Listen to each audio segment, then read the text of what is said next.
Hello student, this is Neha and again मैं आज आपके सामने लेकर आई हूँ क्लास 12 का साइकोलॉजी चैप्टर 1। तो इस चैप्टर में हमने बेसिकली कहाँ तक पढ़ लिया था। लास्ट टाइम हमने पढ़ लिया था कि हमने इनके बीच में डिफरेंस जाना था, बौद्धिक रूप से अशक्त लोग कैसे होते हैं और बौद्धिक प्रतिभाशाली जो लोग होते हैं वो कैसे होते हैं। ठीक है, अब हम आज पढ़ेंगे कि बुद्धि परीक्षणों के प्रकार कैसे होते हैं। अब ये हम आज पढ़ेंगे। तो बेसिकली क्या है कि ये जो बुद्धि परीक्षण जो होती है, ये होती है हमारी एक तो वैयक्तिक तथा समूह बुद्धि परीक्षण। तो अब क्या है कि देखो, वैयक्तिक मतलब होता है इंडिविजुअल, मतलब कि फेस टू फेस टेस्ट हो रहा है और ये ओरल भी हो सकता है और ये रिटर्न भी हो सकता है। ठीक है, और यहाँ पे क्या है कि जो हमारा बेसिकली परीक्षण करता होगा वो हमारी निजी भावनाओं से परिचित होता है। ठीक है, उसको हमारी भावनाओं और भाव दशाओं और अभिव्यक्ति के प्रति संवेदनशील रहना पड़ेगा। ठीक है, और दूसरी चीज़ की, क्योंकि हो सकता है कि जो परीक्षार्थी है परीक्षणकर्ता पर ज़्यादा ट्रस्ट ही ना करता हो, ये भी हो सकता है। तो बेसिकली क्या है कि परीक्षार्थी को किसी चीज़ के लिए फोर्स नहीं कर सकते परीक्षण करता। तो यहाँ पे क्या है कि जो परीक्षण करता है उनको जिसका वो परीक्षण ले रहे हैं, परीक्षण करता होते हैं जो परीक्षण ले रहे हैं, मतलब जो टेस्ट ले रहे हैं, और परीक्षार्थी मतलब होता है जो टेस्ट दे रहे हैं। तो जो टेस्ट ले रहे हैं उनको इस बात का ध्यान रखना है कि भाई जो हम टेस्ट ले रहे हैं उससे उनकी निजी भावनाओं को ठेस ना पहुंचे। उनकी भावनाओं का ध्यान रखना, उनके भाव दशाओं का ध्यान रखना, उनकी अभिव्यक्ति का ध्यान रखना, ये परीक्षणकर्ता का एक कहते हैं ना रिस्पॉन्सिबिलिटी बनती है। ठीक है, और ग्रुप टेस्ट क्या होता है बेसिकली। अब ग्रुप टेस्ट क्या है ना, इसमें बहुत सारे परीक्षार्थी होते हैं और एक ही टाइम पर उन सबको देख रहे होते हैं। जो परीक्षणकर्ता जो होते हैं वो परीक्षार्थी को एक ही टाइम पर सबको देख रहे होते हैं। ठीक है, जैसे आप एग्जांपल ले लीजिए कि अगर 50 स्टूडेंट्स एक रूम में बैठ के पेपर दे रहे हैं और इन्विजिलेटर जो एग्जामिनर है या कह लीजिए जो टेस्ट ले रहा है टीचर, वो एक ही है, तो वो एक तरीके से वो ग्रुप टेस्ट है। ठीक है, तो यहाँ पे क्या है कि यहाँ पे जो बेसिकली परीक्षण करता है वो निजी भावनाओं से परिचित नहीं होता है। ठीक है, अब क्या है कि इसका हम एक और एग्जांपल मैंने अभी आपको बता ही दिया है कि ग्रुप टेस्ट में यही होता है। अभी आप खुद सोचिए, अगर एज अ टीचर, अगर कोई टीचर है और या आप ट्यूशन पढ़ते हैं, आपका कोई टीचर है, तो अगर आप ग्रुप में टेस्ट दे रहे हैं तो आप पे इतना फोकस नहीं किया जाएगा, मतलब आपकी डिसेबिलिटीज पे इतना फोकस नहीं किया जाएगा। मगर अगर वही आप टेस्ट इंडिविजुअली दे रहे हैं और एक टीचर पे आप ही की नज़र है, तो आपकी जो जितनी भी परफॉर्मेंस है या आपकी जितनी भी कमियां हैं उस टीचर को साथ के साथ पता भी चलती रहेंगी। तो यही डिफरेंस होता है हमारा व्यक्तिक और समूह बुद्धि परीक्षण में। उसके बाद फ्रेंड्स, उसके बाद जो आता है हमारा, उसके बाद आता है शाब्दिक, अशाब्दिक तथा निष्पादन परीक्षण। तो ये क्या होता है देखिए। शाब्दिक क्या होता है बेसिकली, शाब्दिक को अगर हम इंग्लिश में बोलें वर्बल टेस्ट, वर्बल से ही पता चल रहा होगा, ये वो टेस्ट होता है जिनमें भाषा की रिक्वायरमेंट होती है, भाषा की जरूरत होती है। ये ओरली भी हो सकता है और ये रिटर्न भी हो सकता है, मतलब ये एक तरीके से मौखिक टेस्ट भी हो सकता है और ये लिखित टेस्ट भी हो सकता है। ठीक है, तो बेसिकली क्या है कि इसमें शाब्दिक परीक्षण केवल साक्षर व्यक्तियों को ही दिया जा सकता है, मतलब कि जो बहुत ही लिटरेट होते हैं। वर्बल टेस्ट पढ़े लिखे लोगों के लिए ही होता है, क्योंकि भाषा उन्हीं को समझ में आ सकती है जो पढ़े लिखे होते हैं। और नॉन वर्बल टेस्ट जो होता है वो पढ़े लिखे हो या अनपढ़ हो, दोनों को सूट करता है। ठीक है, तो नॉन वर्बल टेस्ट क्या है कि हमें क्या है कि कोई भी पिक्चर दिखा दी और उसके बेस पर टेस्ट हो रहा है। अब जैसे कि अभी आप देख सकते हैं यहाँ पर कि भाई ये देखिए, इसको हम बेसिकली रेविन्स प्रोग्रेसिव मैट्रिसेस परीक्षण कहते हैं। तो यहाँ पे हमें इमेज दिखा दी कि जी देखिए ऐसी इमेज है, तो अब आपको यहाँ पर एक 1 2 3 4 5 6 में से कोई भी फिक्स करना है। क्या मैं ये वाला फिक्स करूंगी या ये वाला या ये वाला या ये वाला या ये वाला या ये वाला? तो कोई भी देख के बहुत आसानी से मुझे बता देगा कि भाई हम 4 नंबर वाला यहाँ पे फिक्स करेंगे। ठीक है, तो ये क्या है, ये जो टेस्ट है ये दोनों ही रूप से दिए जा सकते हैं। दोनों ही मतलब फॉर्म वाले जो लोग हैं, जो अनपढ़ हैं वो भी और जो पढ़े लिखे हैं वो भी ये वाला वो टेस्ट दे सकते हैं। तो इसी को ही हम क्या कहते हैं, शाब्दिक और अशाब्दिक टेस्ट कहते हैं। ठीक है, अब आ जाता है निष्पादन। निष्पादन क्या होता है, देखिए इंग्लिश में अगर मैं इसको बोलूं तो परफॉर्मेंस टेस्ट। परफॉर्मेंस टेस्ट जैसे परीक्षार्थी को कोई वस्तु को मैनिपुलेट करने को बोला जाता है। मैनिपुलेट मतलब प्रहसन करने के लिए बोला जाता है। अगर मैं आपकी बुक की लैंग्वेज में देखूं तो उसे कहते हैं मैनिपुलेट को प्रहसन। ठीक है, कि एग्जाम्पल की मैंने आपसे कहा जाओ जाके चेयर को उठा के लेकर आओ, तो आप गए, आपने क्या करा, मैंने आपको टास्क परफॉर्म करने के लिए दिया, आप चेयर उठा के ले आए। तो यही हमारा क्या होता है, परफॉर्मेंस टेस्ट होता है, मतलब निष्पादन परीक्षण होता है।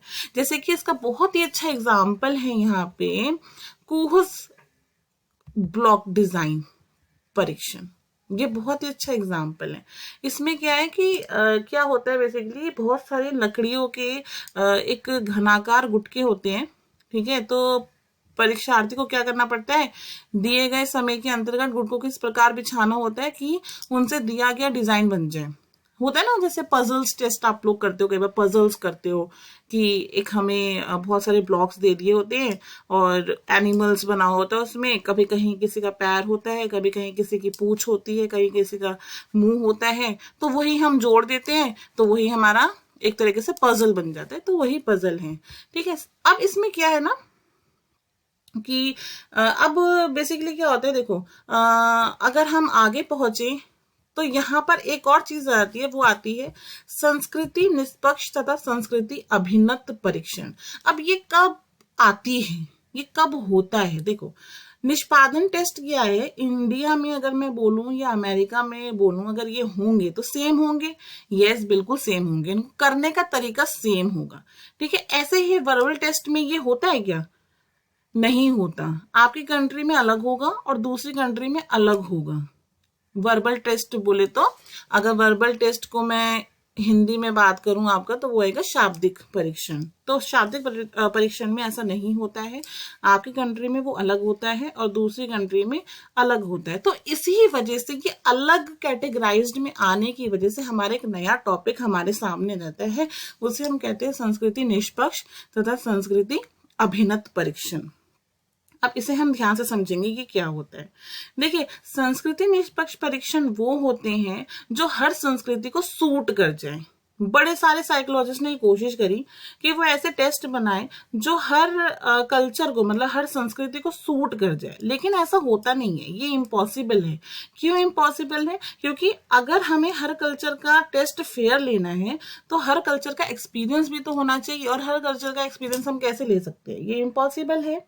तो उसके बाद क्या आता है कि देखिए, जो हमारा बेसिकली टेस्ट होता है ये अशाब्दिक और निष्पादन परीक्षण। इसमें क्या होता है, इसमें संस्कृति अभिन्नत मतलब कल्चरल बायसनेस, ये कहते हैं ना बायसनेस, भाई हम कहते हैं ना ये बंदा बड़ा बायस्ड है, मतलब गर्ल्स और बॉयज में फर्क करते हैं। तो नॉन वर्बल और परफॉर्मेंस टेस्ट में संस्कृति अभिन्नत कम होती है, और वर्बल टेस्ट जो होता है, मतलब हमारा शाब्दिक परीक्षण जो होता है, उसमें जो संस्कृति अभिन्नत है वो ज्यादा होती है। तो ये कल्चर टू कल्चर, मतलब संस्कृति टू संस्कृति डिफर करता है, डिपेंड करता है, और इनके रूल्स और नॉर्म्स भी बहुत ही ज्यादा अलग होते हैं। तो आई होप आपको ये समझ में आया होगा। उसके बाद क्या है ना, जैसे फॉर एग्जांपल कि भाई अगर मैं मान लूं कि बाहर की कंट्री में मैंने बाहर की यूनिवर्सिटी में अपना एडमिशन लिया, मैं आपको एग्जांपल दे रही हूँ, मैंने बाहर की यूनिवर्सिटी में अपना एडमिशन लिया, मान लीजिए मैंने अमेरिका की किसी यूनिवर्सिटी में एडमिशन लिया, और इंडिया की यूनिवर्सिटी में मेरे एक फ्रेंड ने एडमिशन लिया। तो जब हमारा फोन पे कम्युनिकेट होता है तो हमारा एग्जाम होता है, जैसे मेरा कल एग्जाम है, तो मेरे को डर लग रहा है बहुत, तो मैंने उसको बोला अपने फ्रेंड से कि यार मेरे पास पासिंग मार्क्स आ जाएं। तो मेरा फ्रेंड कहता हाँ मेरे भी बस पासिंग मार्क्स आ जाएं। तो मैं उससे पूछती हूँ यार इंडिया में कितने मार्क्स, मतलब इंडिया में कितने मार्क्स चाहिए पास होने के लिए? तो वो मुझे बताता है कि भाई मुझे तो 33 मार्क्स चाहिए, और मैं उसको बताती हूँ कि यार मेरे साथ तो उल्टा, मुझे तो 45 मार्क्स चाहिए। तो आगे ना यहाँ पे संस्कृति निष्पक्ष आ गया यहाँ पर। तो यही हम जो टॉपिक डिस्कस कर रहे हैं, मेरे एग्जाम्पल बहुत ही फिट बैठे हैं यहाँ पे। संस्कृति अभिन्नत और संस्कृति निष्पक्ष दोनों का यहाँ पे मैंने आपको एग्जाम्पल बता दिया। अब हुआ क्या, अब हमें पता करना है कि जी इंडिया में टेस्टिंग कैसे होती है। इंडिया में टेस्टिंग कैसे होती है, तो अब ऐसे मोहसिन आए, ऐसे मोहसिन ने कोशिश की कि भाई एक बुद्धि परीक्षण बनाने की। उसके बाद आते हैं CH राइस। इन्होंने क्या करा, इन्होंने बिनेट का जो परीक्षण था, जो ऑलरेडी प्रेजेंट था, उसकी लैंग्वेज चेंज कर दी, उसकी भाषा चेंज कर दी। उसकी भाषा चेंज करने की इन्होंने कोशिश की, वो भी इन्होंने भाषा चेंज करने की कोशिश की आपकी उर्दू तथा पंजाबी में। फिर उसके बाद आते हैं हमारे पास ये मेहलानोबिस, सॉरी मैं शायद प्रोनाउंस गलत कर रही हूँ, नहीं मेहलानोबिस ही है,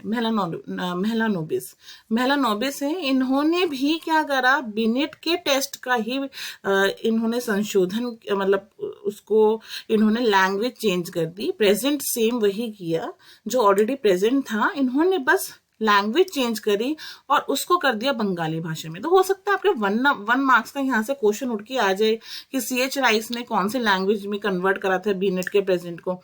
बिनेट के ऑलरेडी जो टेस्ट प्रेजेंट था, परीक्षण प्रेजेंट था, तो आप बता सकते हैं उर्दू एंड पंजाबी।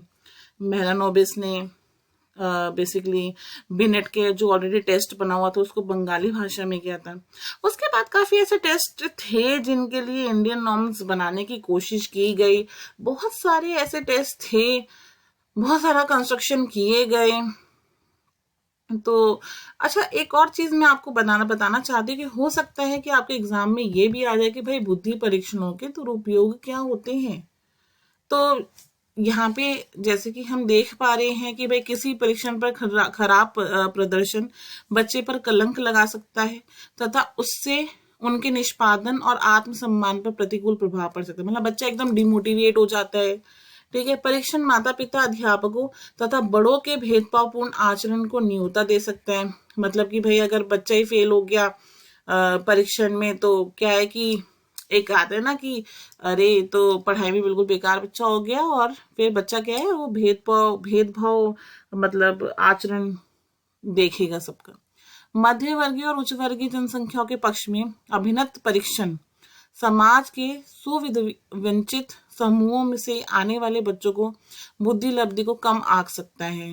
मतलब मध्य वर्ग और उच्च वर्ग, मतलब मिडिल क्लास और हाई क्लास के जो बच्चे होते हैं, ठीक है, उनका जो परीक्षण है वो बेसिकली जो लोअर क्लास के बच्चे हैं उनकी बुद्धि लब्धि से कम आंक सकते हैं।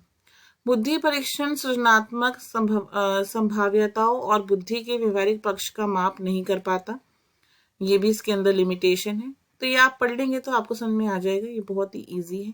आई होप आपको ये वीडियो अच्छा लगा हो और आपको सारा समझ में आया हो जो भी मैंने आपको बताया। उसके बाद अब हम करेंगे संस्कृति तथा बुद्धि। तो उसके लिए आपको पहले लास्ट वीडियोस देखनी है, अपने कॉन्सेप्ट क्लियर करने हैं, हैंड रिटन नोट्स बना सकते हैं आप। बहुत ही अच्छा टॉपिक अब हम स्टार्ट करेंगे, संस्कृति तथा बुद्धि। तो अब मैं मिलूंगी आपसे नेक्स्ट वीडियो में। Thank you so much.